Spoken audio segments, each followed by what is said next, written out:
continues, not just for days, but for weeks, months, years.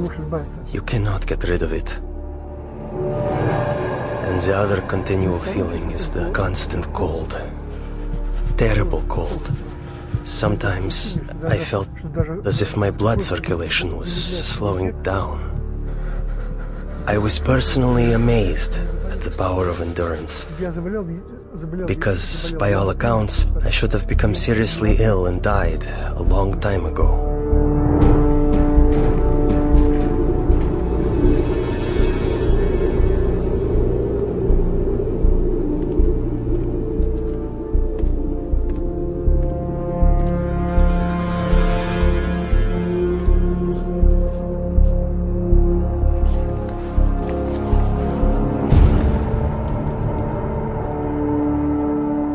One night, I was thrown into a cell with a broken window. The KGB was determined to do an experiment and freeze me. Later they would say he broke the window in his cell and died of cold. I felt despair. I thought to myself, has God really left me? Am I really forgotten and neglected? Have my years of suffering been in vain? And in my despair, I began to pray. I usually pray silently, but this time I started to appeal to God out loud. God, have you left me? My cries were bursting from my heart literally, in utter despair.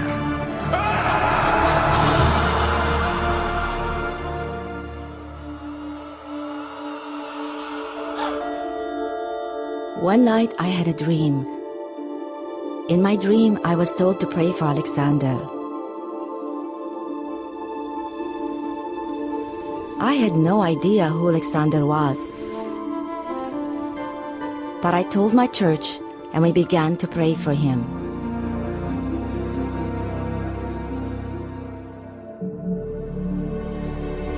And right then, I suddenly felt a palpable physical warmth. Not the kind that comes from a heater, but like when a mother draws her freezing child to her breast and warms him with her tearful breath of compassion. It was a very living, human warmth. It penetrates you as if piercing you to the heart. And inside your heart, a spring opens up, out of which flows peace. A wonderful, magnificent, soothing peace.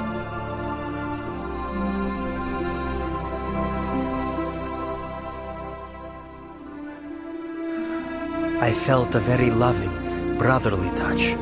Someone's caring hand touching my shoulder. I actually felt it. And this gesture represented the words, "You are not alone. You are not abandoned. We are with you. We are sharing your suffering."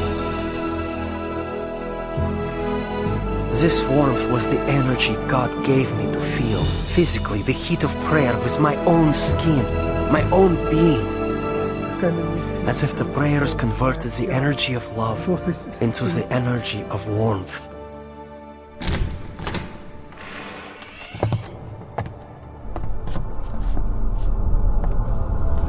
In the morning, it was a shock to my executioners.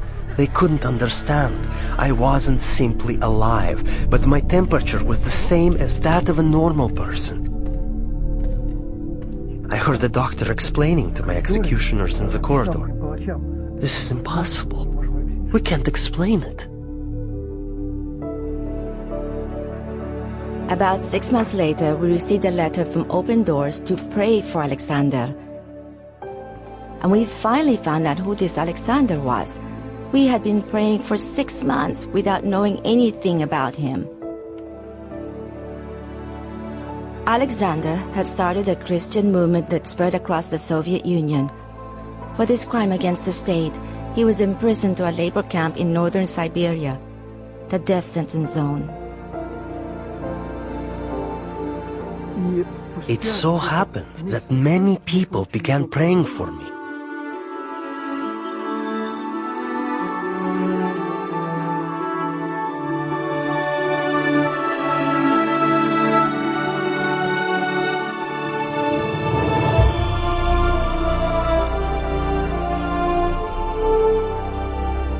And that was exactly when they released me.